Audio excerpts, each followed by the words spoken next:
Well, we've probably waited sufficiently long. What do you think?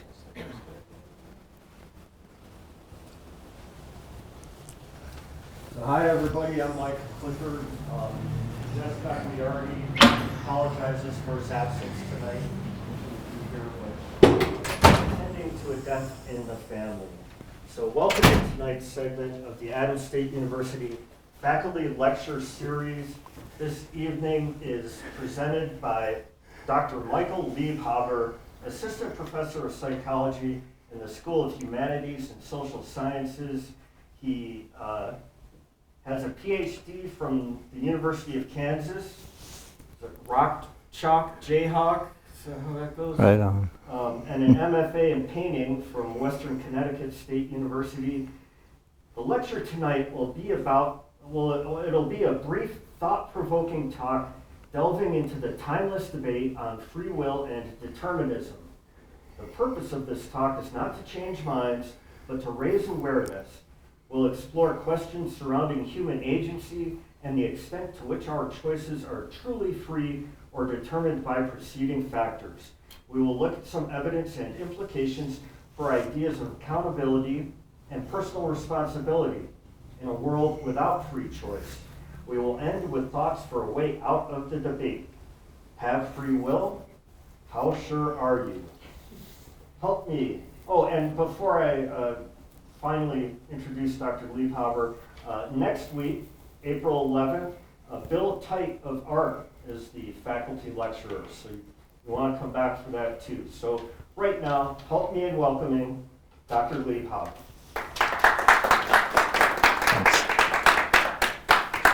Thank you. Just as a little bit of housekeeping, there is coffee. What do I say? Coffee all the time. I must need coffee. I don't have any choice. There's water and cookies in the back, and there's a sign-up sheet for students for extra credit as well in the back. Okay. This worked before. I hope it works now. Well, thank you, all of you, for not choosing to be here tonight. As Mike said, the purpose of this talk is to just look at this issue. It's becoming more popular, at least in academia, and see what some of the evidence for and against free will is. And it says my journey, so it's going to be pretty personal evidence from my life, I think, that has persuaded me to where I'm at. And let's see. Well, guess I may need to be closer. Sometimes you need to click on it once to activate it. Yeah, I've clicked on it, but Click on the PowerPoint itself. yeah, I did. Oh, there we go. So the outline of the talk. A couple of parts. The part one is how I arrived at where I'm at and some of the evidence that I use to decide where I'm at. And then part two is, well, if we don't have free will, what are the implications of that? And I love this comment, so I just couldn't resist putting that quote from Martin Luther King up there. There we go, okay. And I'd like to acknowledge before I start Dr. Ellison for getting me started on this journey of free will by asking me a couple of questions, and I vehemently disagreed with him.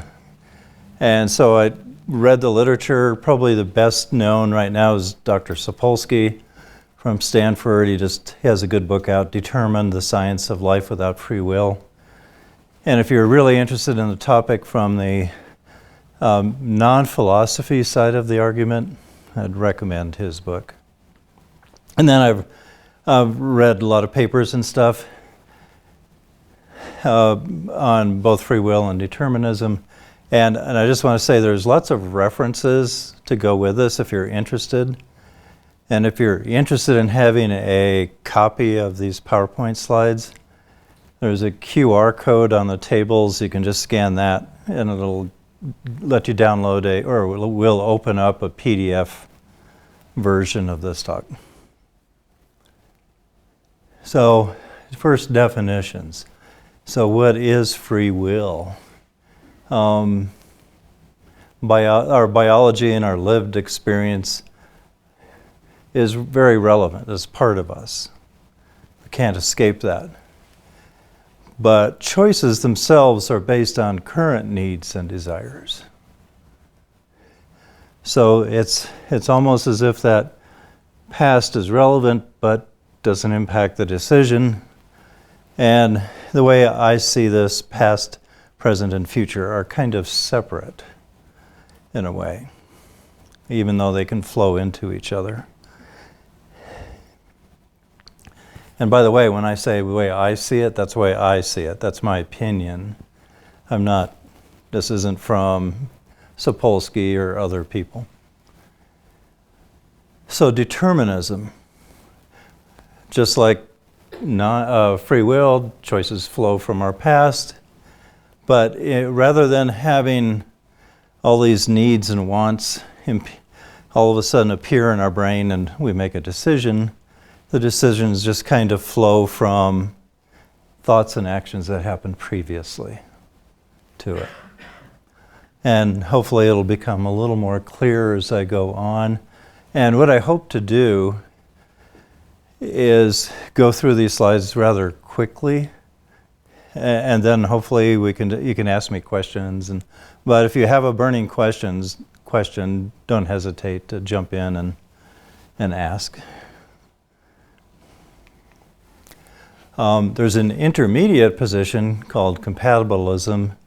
It takes from determinism, everything from the past kind of flows into the present, but at the moment of free will, something happens to make the choice free. It's like we have all these options and we can pick that one. But questions arise from that free will.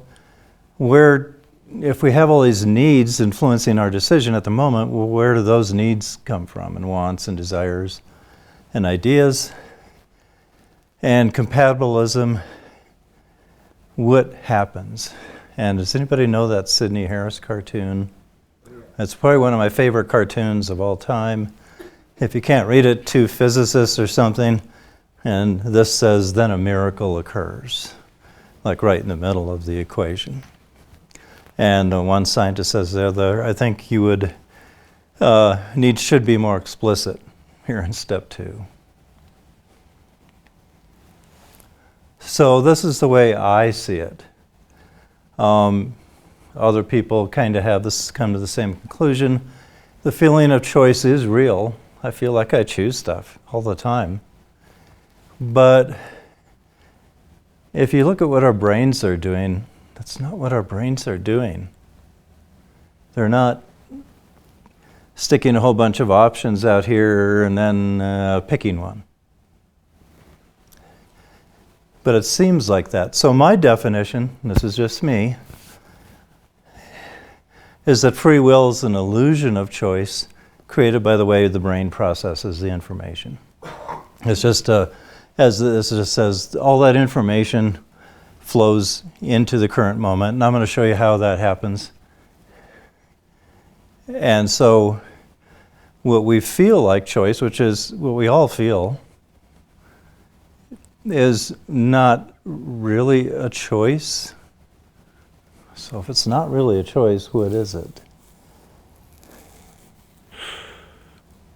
That's what I struggled with until my training in cognitive and experimental psych kicked in, and just as thinking about what happens in life, and that's why I say the way I see it. So some examples.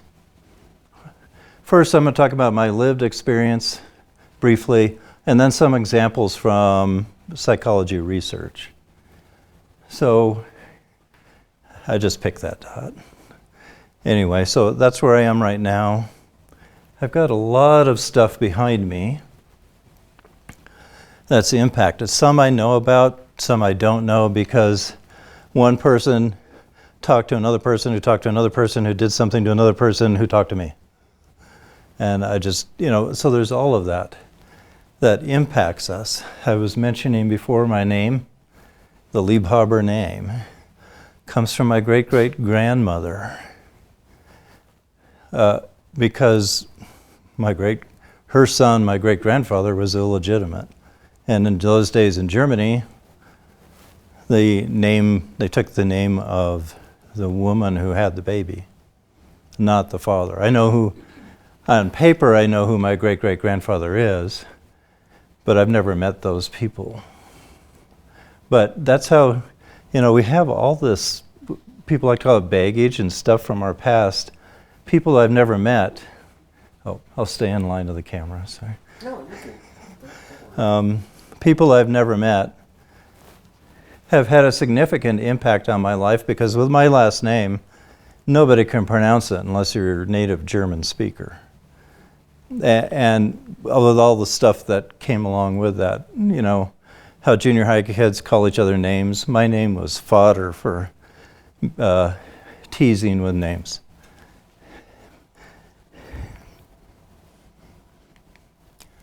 So part of my lived experience, a little bit more. What do we do when someone acts stupidly?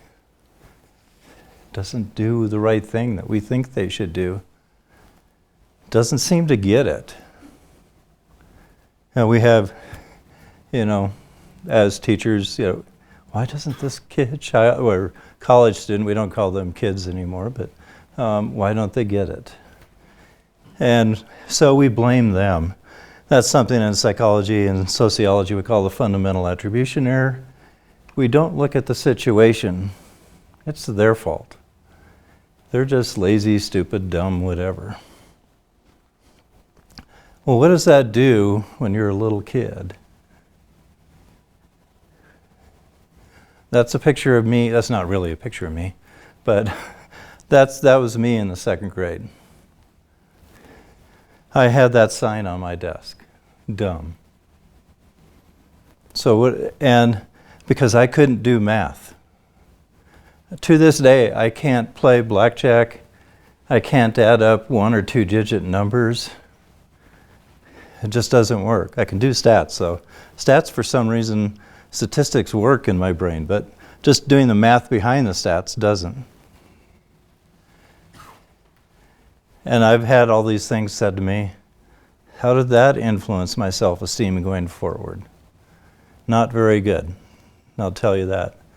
That and some other things made me a very angry kid. I hated high school. I hated school in general up until I got to college. Because I tried real hard, but I just didn't get it. When I was about 40-ish, I had some students with dyslexia, so I was trying to understand that a little bit better to help them. And I ran across this term that I didn't see before, called dyscalculia. And so I was reading about that. It said, people who can't do math. I said, really? So I looked that up, and there's actually a diagnosis for people who can't do math. I would say nowadays, they didn't know about that, I guess, back then, but I would call myself a person with a neurodevelopmental disorder, because my brain is wired, this part, I just can't do math in my head. It just doesn't compute. And there's a diagnosis. That's good. It didn't wipe out years of poor self-esteem, but at least going forward, I know if I can't do math, I have to very much check myself when I'm entering numbers, and students know I make mistakes sometimes in Blackboard, entering grades and things like that. So that's weight on someone's back. There's lots of other kids who've gone through this. I'm not claiming I'm special or anything like that. But it's weight on a person's back that in subtle ways influences all of our choices that we make throughout the rest of life. So something from the research college student dropout rate, and psychopaths. So college student dropout rate. If a student drops out, why do they drop out? Are they responsible for their making a decision to drop out? A psychopath, if they con you out of all your money, are they responsible for that? What drives them to do that? But first, let's talk about the brain, because this will become important. All of the choices we make are in our frontal cortex. Well, I'm going to use hyperbole a little bit here, but that part of our brain does all this stuff and more. Planning, impulse control, emotional control. It's the analytical and creative part of our brain. It coordinates analysis and creativity. It does almost all of social interactions. And that's where our personality is. And our personality is important, at least in my opinion. I tell my students it's an app in our forehead. And by app, I mean connections, interconnected neurons, and things like that, groups of neurons. And its main tasks are to interpret what's happening in the world and understand it so that we can it will guide behaviors. What do we think and do next? And it's continually updating itself. Our brain is continually wiring, unwiring, rewiring bits of itself in response to what's happening in the world and our reaction to it. And that's how we learn. We learn to cope with situations. It's why adolescents have good friends and bad friends, and eventually their personality app learns which ones are the bad ones and which ones, to stay away from or drift towards. So it's the focal point where the past, it uses information stored in the brain, meets the present information coming in. And new ideas and decisions flow from that. One last brain slide, I think, here. So how does information work in the brain or get around? All of our neurons are connected strongly, weakly, not at all, moderately, and all of that. And information flows most efficiently through stronger connections. Not always, but that's basically the way it works. Example I give is the withdrawal reflex. When you touch something hot, for example, that's so hardwired it doesn't even go to our brain except the sensation of pain, that we withdraw that immediately. So tuck that back away in your brain. It'll come useful in a minute. So why do students drop out? This is from a couple of studies in the mid-2000s. The two correlated factors were time that students spend on campus, outside of classes, and parents' lack of knowledge about the U.S. education system. And let me just back up and say, I can't remember which study it is now. Both of them, though, looked at K through 12 and college students, and they concentrated on students who were from lower incomes of all ethnicities. But this data here just for the Hispanic students that they had. And there was other factors, but these were the two most correlated.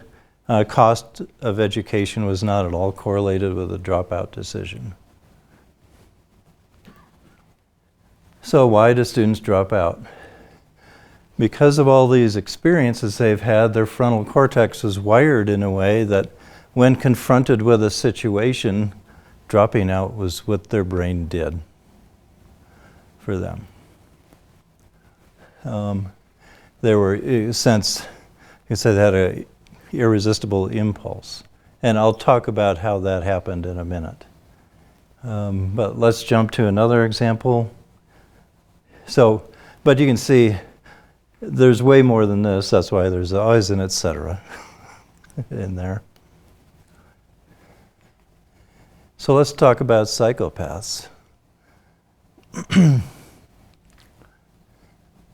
And for those of you who don't know, psychopath, kind of like a narcissist, they're entitled. It means they deserve what they get. They lie.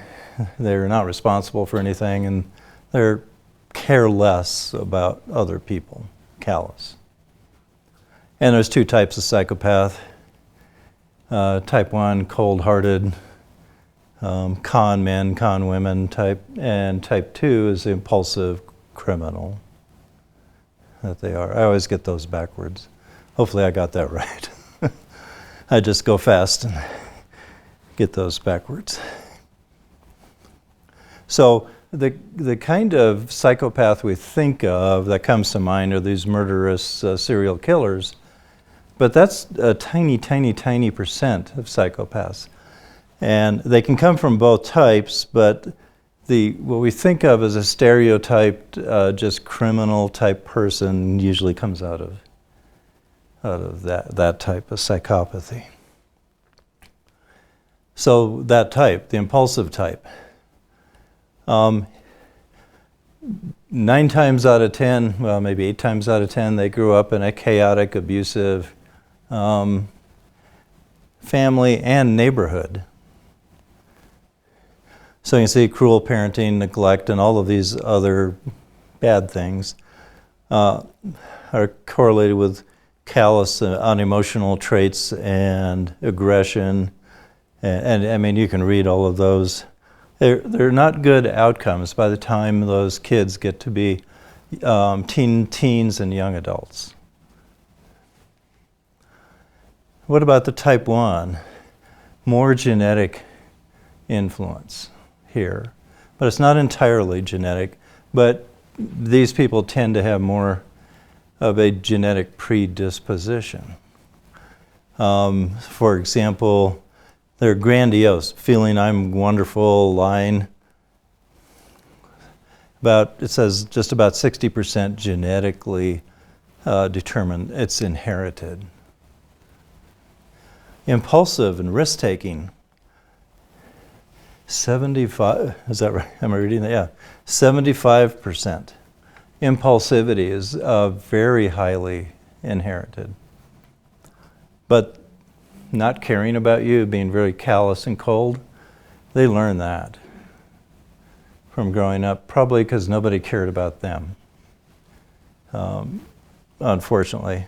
And so the gene-environment interaction here. So if someone inherits this genetic predisposition for this, they're likely to develop psychopathic traits. And by traits here in psychology, I mean they show behaviors of psychopath. It doesn't mean they're like really a psychopath. They have to show a lot of traits to get to that. But if they have these genes and a not so good family setup, they're likely to show more of those psychopathic traits. If they grow up, though, if they have the genes and they grow up in an okay family, they're not likely to show those traits. So, again, a convergence of factors. You know, that a child born into a household of violence with genetic tendencies, you know, how much choice do they have? One more thing on genes. There's an enzyme called monoamine oxidase, and I say I didn't spell that out anywhere. That's in our cerebral spinal fluid and places, and it breaks down neurotransmitters that go between neurons so that circuits work okay and pass along their signals. Basically, if you know your neurotransmitters, it breaks down serotonin, dopamine, and noradrenaline, which are all mood influence. Those are hormones or neurotransmitters of emotion, basically, and mood. So what happens if you have, and you can get, genetically, we all have different levels of MAO. Hopefully, like Goldilocks, we have the perfect average. But we can have high or low. And if we have high and we're maltreated, if you look at people who have a as young adults or adults, depression. If they have a low MAO level and they were treated poorly, they develop psychopathic tendencies. And if they've been treated poorly as a young child for long enough of a time, they can turn into a full-blown psychopath. And the gene environment interaction is that last bullet point there. If you have good parenting or okay parenting, you're not likely to develop depression or psychopathic traits. So the MAO level doesn't make any difference. And this will come back in a minute. So why are psychopaths sketchy people? Circumstances beyond their control. They have no control over the genes that they got, which set their MAO level of the parents. For most people who develop into true psychopaths, they survive childhood. And it taught their frontal cortex got wired and it told them that the world isn't a safe place. You can't count on anyone. Take what you can get while you can get it. And don't worry about the future. I just wonder if I'm going to, Dad isn't going to kill me tonight. I hate to be hyperbolic about that, but that's reality for some kids. They learn survival skills. You can all see that. Callous indifference, line, fighting. Those are skills to survive if you're in a tough place. And so young men and women with high or low MAO levels, what are they going to do? They haven't learned to do the right thing. Because doing the right thing didn't help them survive their childhood. Or by doing the right thing, I'm jumping ahead, but doing the right thing meant what I would do, or what we would do in that situation.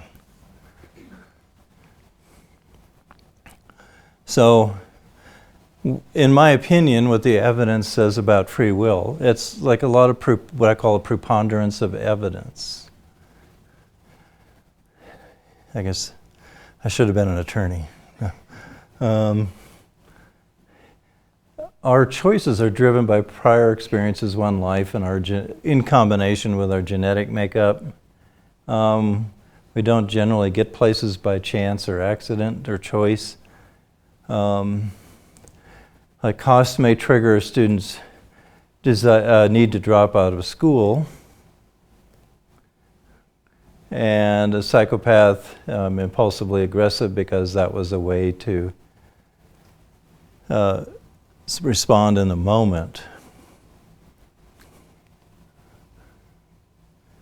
They do what they do because that's what their brains were trained to do.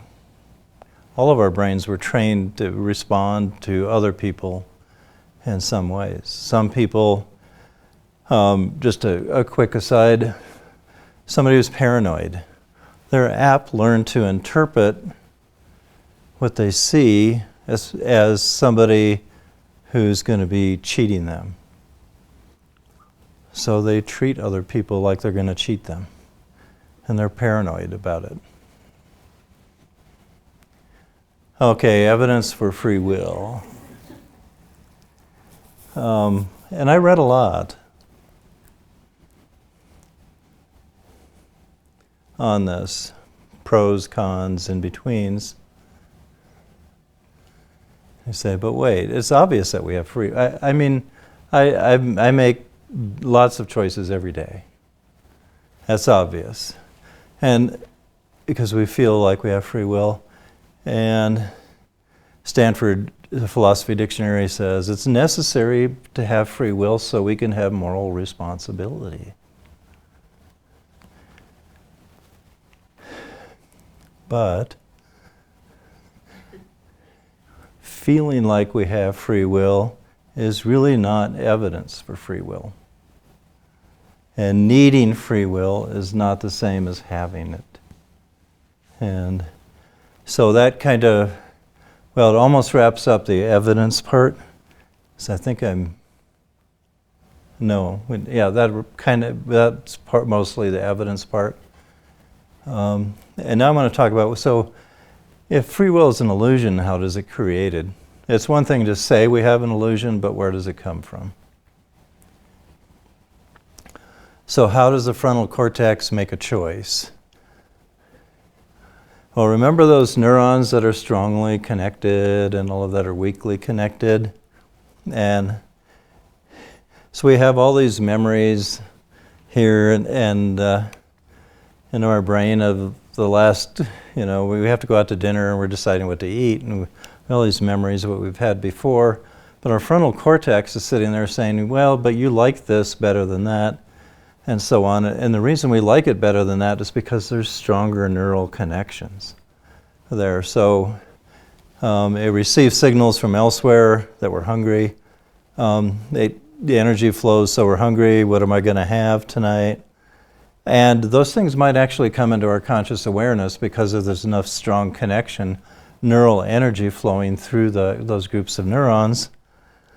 But eventually, because of all the reasons, it's not just hunger. It's like, oh, well, I'm on a diet, so I shouldn't have this. And, all those things impinge on us that we're not always aware of. And that results in nerve energy flowing by the path of least resistance, mainly. That's not a good way to put that, but and one of those options comes to fore, and that solution enters awareness, and we have a choice. And we have no control over that. It's just neurons doing their thing, and when we decide we want to have something to eat, the energy is flowing through all of those neurons and activating the neurons that have been strongest connected in the past. That's why we tend to eat the same thing over and over and over again.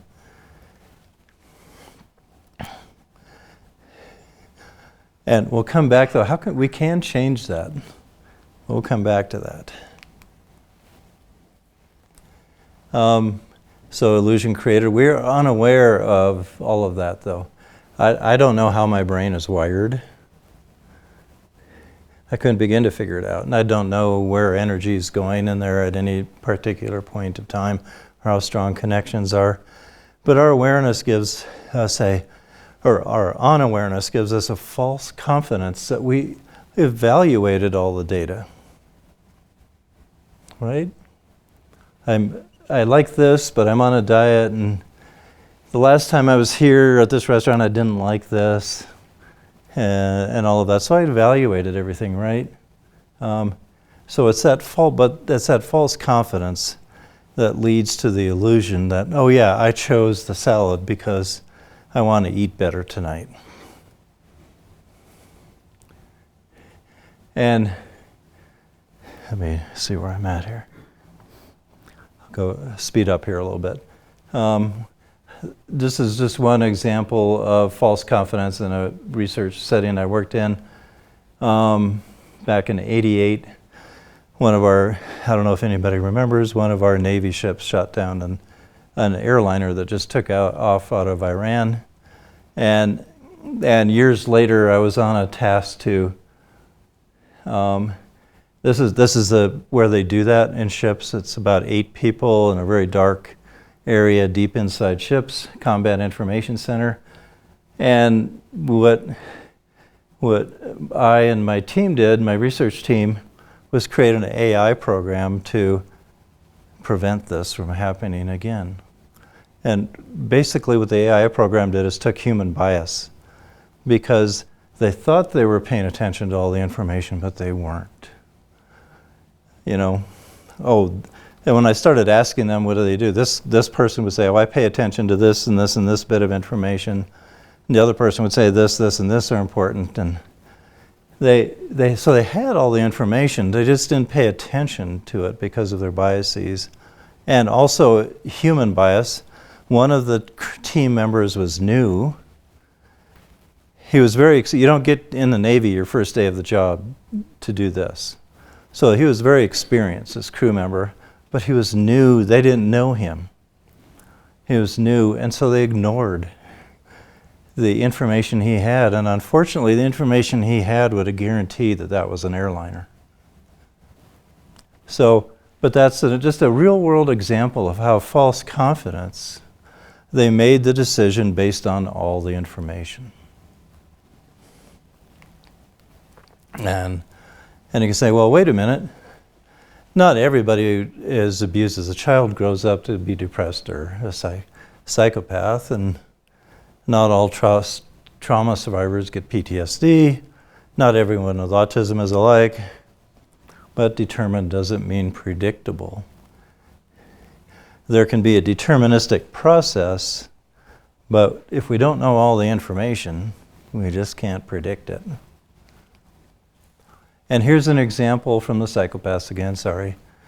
The more data that are known, things become predictable. So we have childhood maltreatment and the outcome of psychopathy. It's correlated but very low. But now if I take that psychopath and I determine the level of MAO in their blood, and it's low, that predictability goes up quite a bit. So it's, the apparent of, oh, this is not really predictable. Well, yes, it is if you consider more and more and more of the data. Okay, now on to ethical implications. I have none, so this will be real quick. No. These are more questions that arise if we don't have free will. Ethics and criminal justice, moral judgments, meritocracy. So if a person's behavior is a result of their genetics and other circumstances beyond their control, how responsible are they for stealing your wallet? But good things too. How responsible is somebody for winning a Nobel Prize? How responsible am I through all of my work for being here?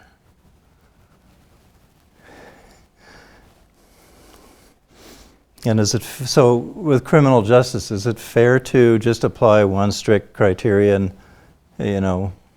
not consider anybody's background, what their circumstances of their life are, moral judgments?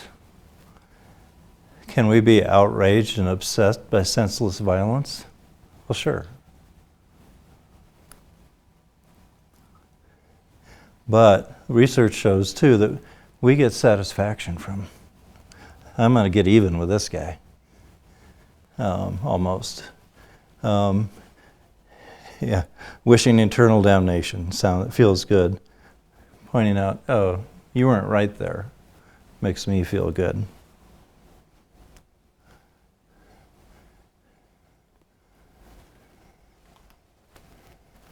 So finishing off moral judgments, taking the moral high road. We judge other people for, again, seeing what's obvious to you, etc., and all of that, not doing what you have done, but they have a flawed character. And we make the fundamental attribution error again. Which means we're blaming them instead of the situation. And this isn't anything like letting people off the hook for doing bad stuff. But I'm just trying to throw these things out there for questions. Well, we'll get there, because I'm almost done here. Meritocracy is another one. It's a good idea, but it leads to problems like, well, if I did it, so can they. We ignore that people don't have equal opportunity and so on is the big one there. And it can lead us to feel, well, I got picked for the team, so I must be better than you, type thing.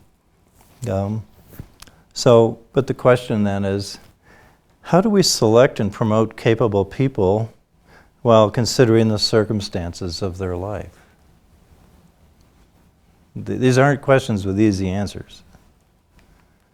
So back to me, I feel if I continue to believe in free will, this is what I came to this conclusion, then I must believe that people aren't equal, that I can blame them for things.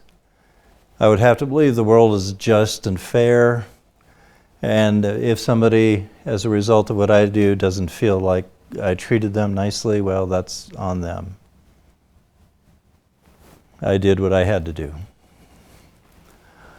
I would have to believe that it's okay to slap kids, humiliate, and I'll do that to younger people as a way to train them or to incarcerate and execute them if need be.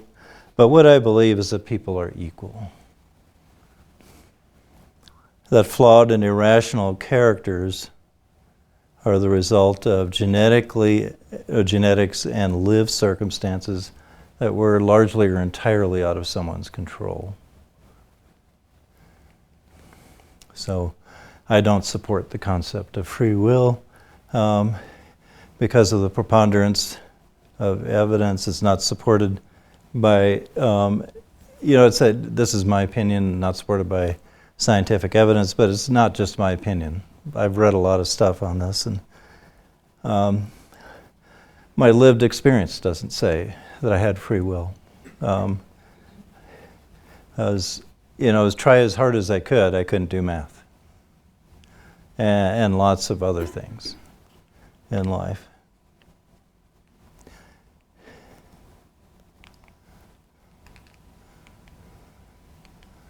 So what to do?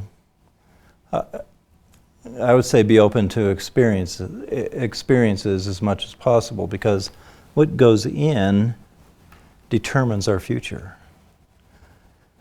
Just like that kid that's raised in a bad situation, if we get that kid out of that bad situation, put him into a good situation, then there's hope that that child will make better decisions in the future. So I'm not down on, there is a way out.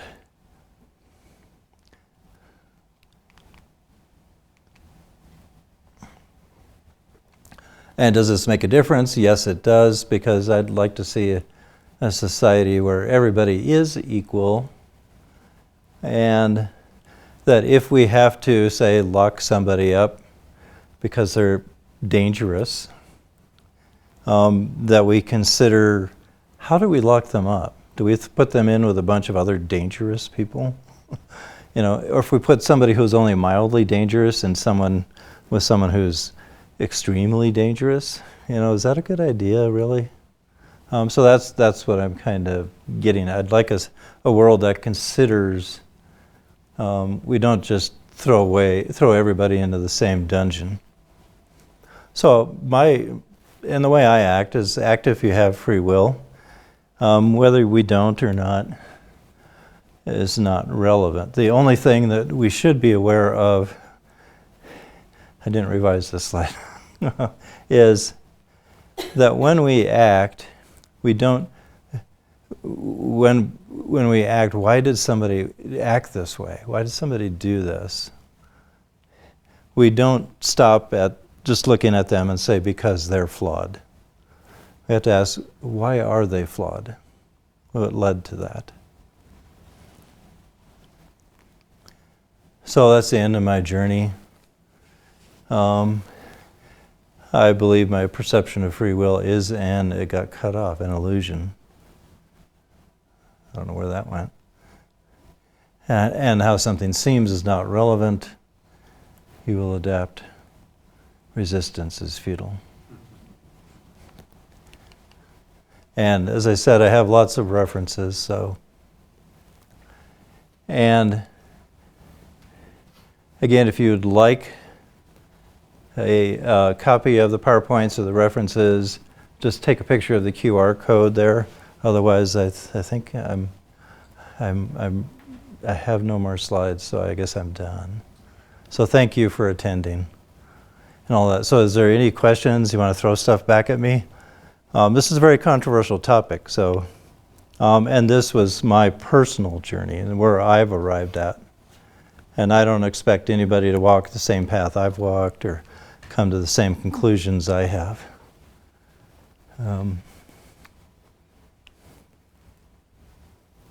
I'm sorry I can't see you.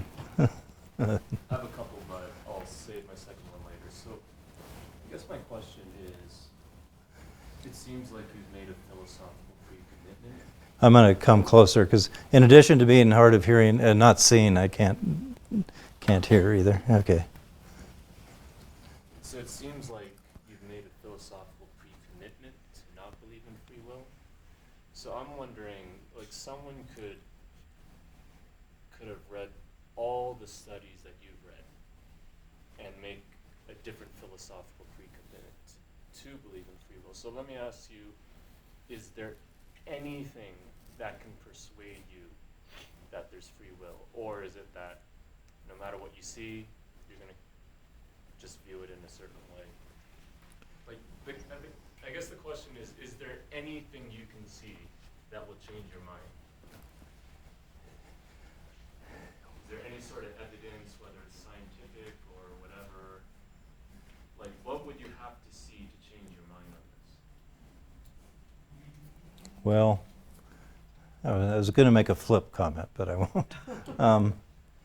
But I didn't start from this position. And I think Jeff will, I was pretty much on the opposite or the compatibilist side on that. So I said, so that's what got me started. I said, well, I got to read all this stuff. What do people who study this and are smarter than me on this say? So that came from that. And being a good research scientist, I can't say that I would never change my mind if there's some evidence about something, if we have a way to measure something and things come to light. Yeah. So knowing the state of the art now in psychology and neuroscience, there's nothing I know of that would cause me to change my mind. But I would be naive to say that I would never change my mind on that. Because I had empiricism grilled into me too much in graduate school. I just couldn't do that. Yeah, I guess like I'm wondering, like, even like this topic aside, I've learned to ask the question, like, what would it take to change your mind, even if it's not on the topic of free will? So I guess I'm applying it. Oh, what would it? Like, Yeah. what would you have to see to change your mind? So, yeah, that question just came to mind. To go back to that earlier slide of like compatibilism, where we have all this information, all this stuff flowing through our neurons. I would have to see some neuroscientific evidence of a disconnect between all of that. And then I'd also need to see, and the point of choice, where that choice of the salad came up versus the hamburger or something like that. And I would also have to see neuroscientific evidence of where did those needs and desires come from that caused me to choose the salad over the hamburger. Because to me, they're all up here too. They're just all finally converging their neural energy on one point.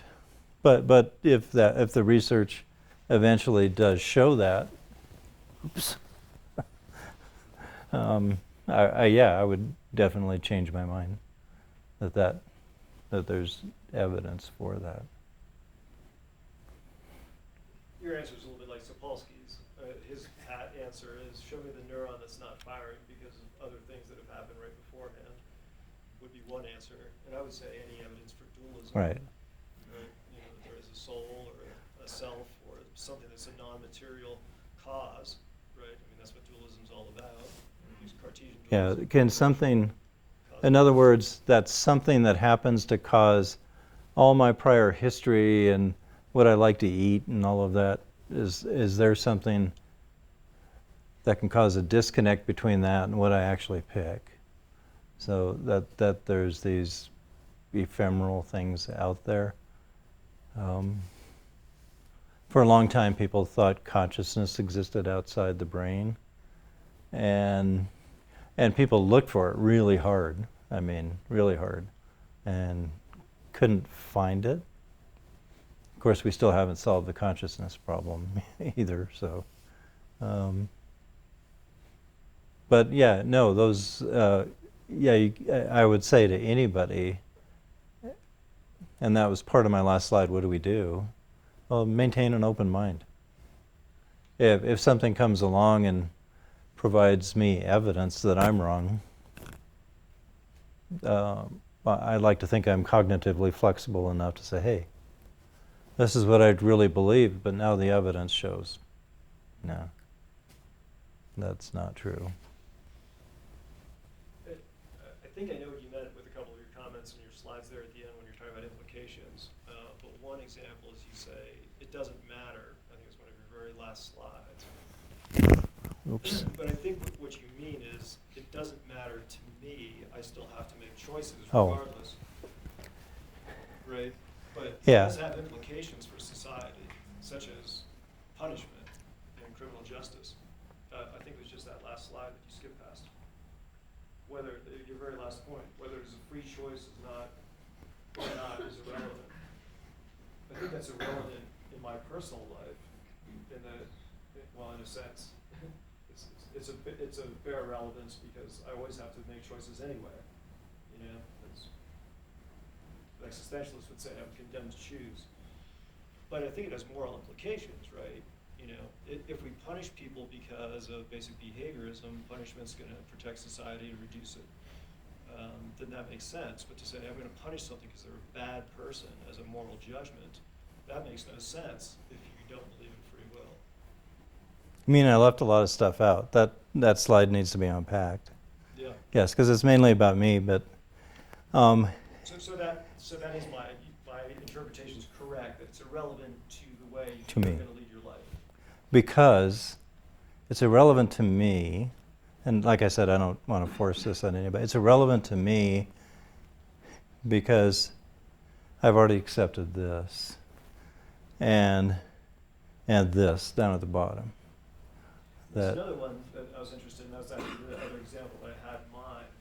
So what you believe is that people are equal, but you're saying that people are different because of their genes and because of the way they were raised. And you alluded to the importance of the prefrontal cortex. That's one of Sapolsky's main points. You might say, well, it's willpower, right? Some people have willpower, you know, to fight their urges, and some people don't. But that's purely the strength. I should say purely. That's my assumption. It's purely the strength of the prefrontal cortex. And if you're raised in poverty, your prefrontal cortex is unlikely to develop as well. I mean, they've done brain scans of embryos during development that show the prefrontal cortex is not developing the same way if the mother is stressed, if the mother's living in poverty, and things like that, right? right. So you're not born equal. I'm not what? We're not born equal. This is kind of a is-ought distinction. We're not born equal, but we should be treated equally. Yeah, and that I kind of didn't state what I meant by equal. Yeah, that's. I don't mean that we're biologically and experientially equal. I mean we're all equal in that we should be given the social opportunities, and nobody should judge us because of the like Martin Luther King said, the color of our skin, and all of that. So that's, yeah, I didn't state my definition of what I mean by equal in there, because yeah, we're definitely not equal. Even gendered behaviors in mice depend on if the two fetuses next to you were male or female or opposite, and all of that. So.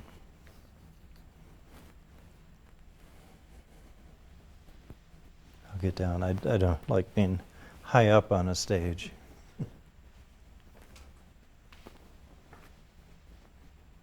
Other questions? I'm going to come because of my ears. What do you think influences a person's Sorry? free will? Oh, sorry. What do you think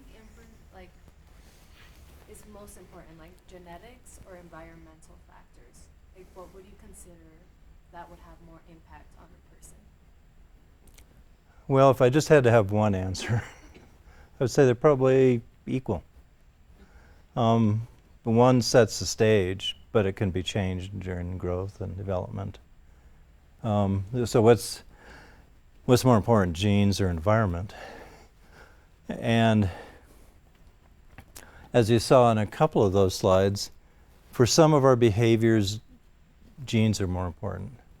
For example, impulsiveness, that nervousness that comes with impulsiveness, or those of us who are more anxious than others, those kinds of things tend to be inherited.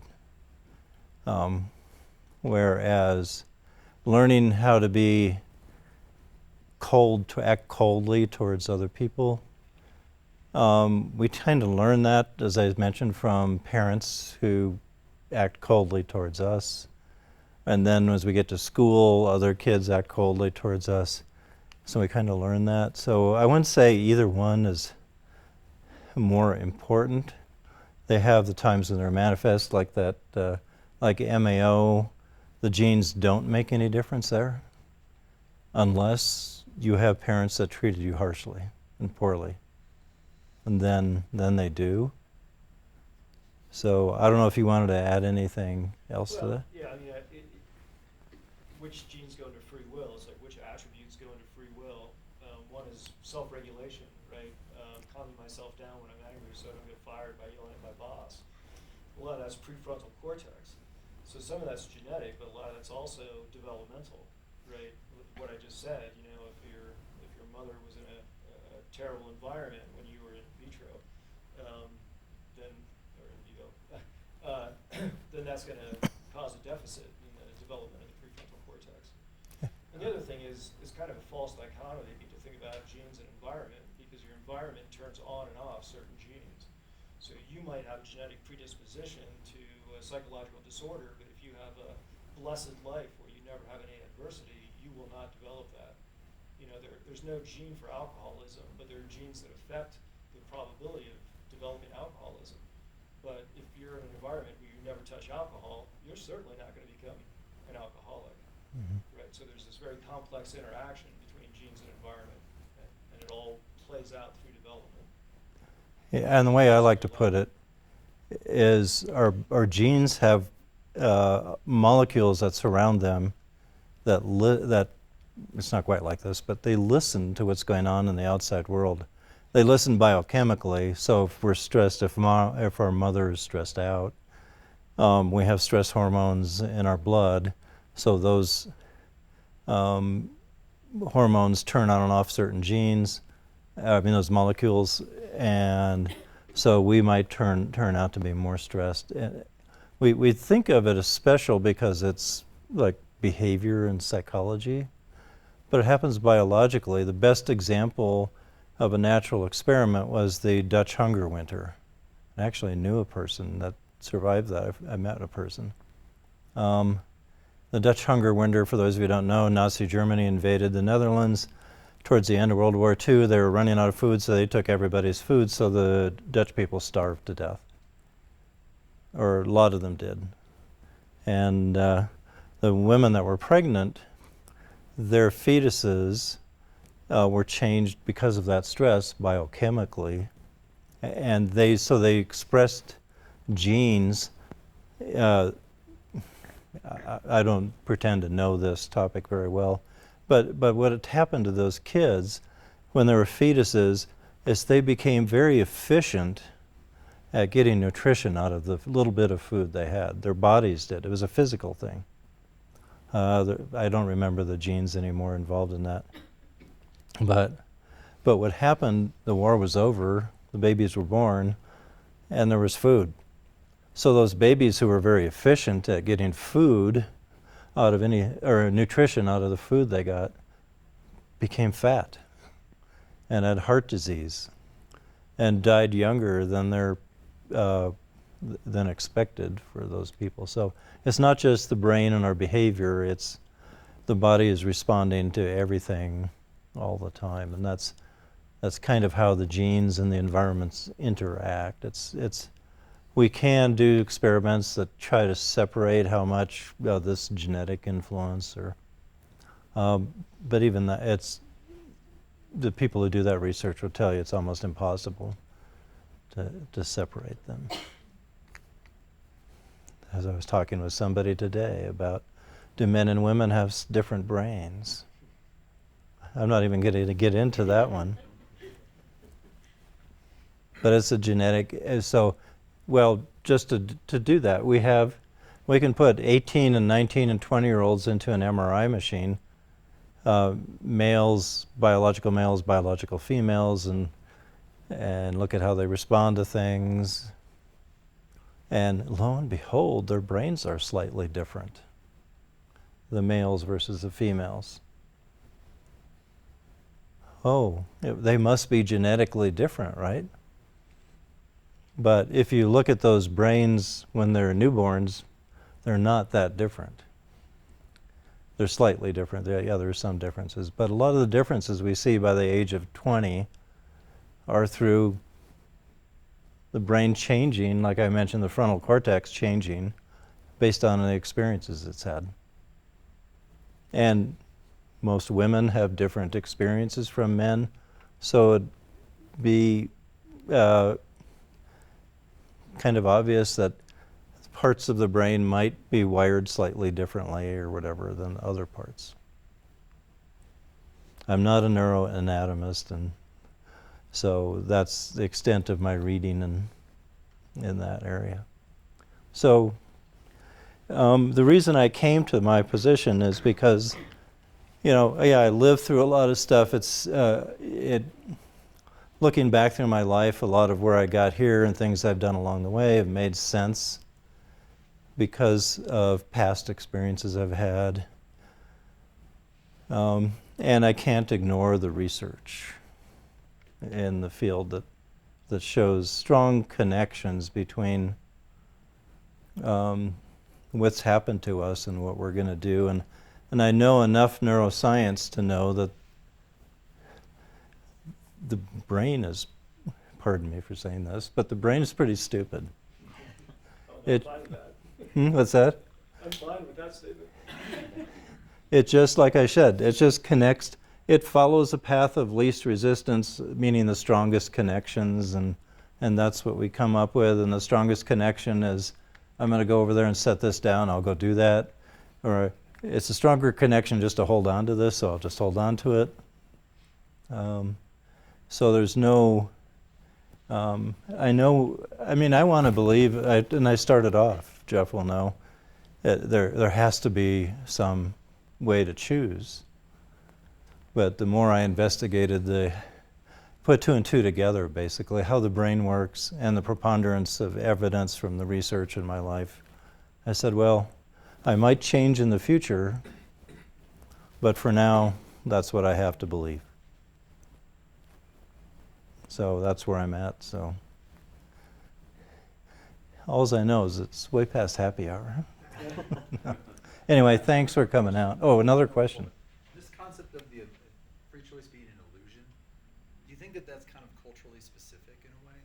Like you mentioned, you brought up meritocracy, for example. That's a really strong belief within, Western culture, right? Western cultures, right? Especially as it's tied to criminal justice and. Well, since I'm speaking to mainly Westerners, I'll say no. I think it is partly culturally determined. Some of that might go away, and I think there's opportunity in other cultures and spiritual practices and things to believe in the flow of energy. And things flow from one to the other, and they just do that. I'm a big, my philosophical stance is Taoism, and so I like that as a way to how the world operates. It ebbs and flows, and this makes perfect sense. I think a with good that. example is, where does free myself. Well, what is yourself? Well, it's the homunculus inside my brain. It's my soul. And, the Buddhists don't believe in the... It keeps trying to get out, but I What's that? keeps trying to get out, but I But many stop it back. Buddhists don't believe the self is real, right? The self is an illusion. So if the self is an illusion, then they might Well, believe the free will is an illusion as well. I saw that. I haven't listened to that. Was that a Harris? Or who? I saw the self as an illusion. I don't know who did. I think it was Sam Harris. I'm not quite as quick to jump on that bandwagon because we can point to neuronal groups. I don't know what he has to say about it, so I can't comment eruditely on that topic. But I'm not on board that self is an illusion. Yeah, certainly the creation of self is just interacting neurons.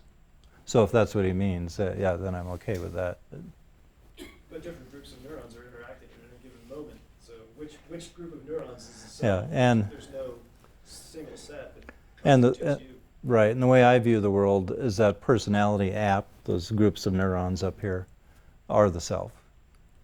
They're putting those things together. So the self isn't deciding this makes me, I like to do this because it makes me happy, and it's always made me happy. I have memories of that, and that is just more of this stuff, in my opinion. But I should shut up now because I haven't read that and don't know. Well, I think there are many metaphors that help understand the illusion of free will. So, for example, if you watch a magician and you say, "Wow, look what they did! I don't know how they did it. That was magic." So we say, "Look what I just chose. I don't know how I chose it.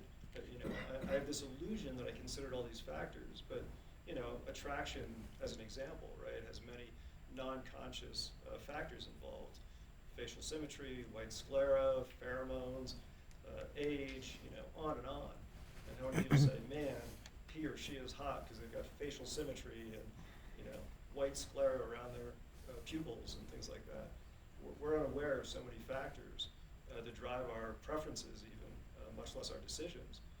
And if we're unaware of them, there's no way we have libertarian free will, which is defined as complete total free will to make any choice we want at any given moment. And there are just thousands of studies that blow that out of the water. But to get back to Michael's point too, I did in reading Sapolsky's book wonder how this would play in different cultural traditions.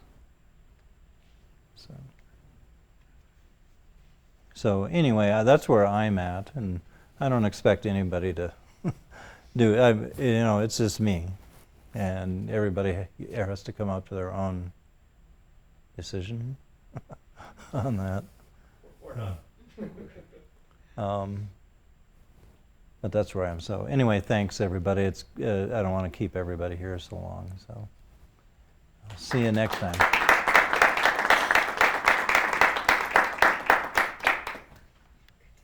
And I'll see everybody at Milagros Saturday or something.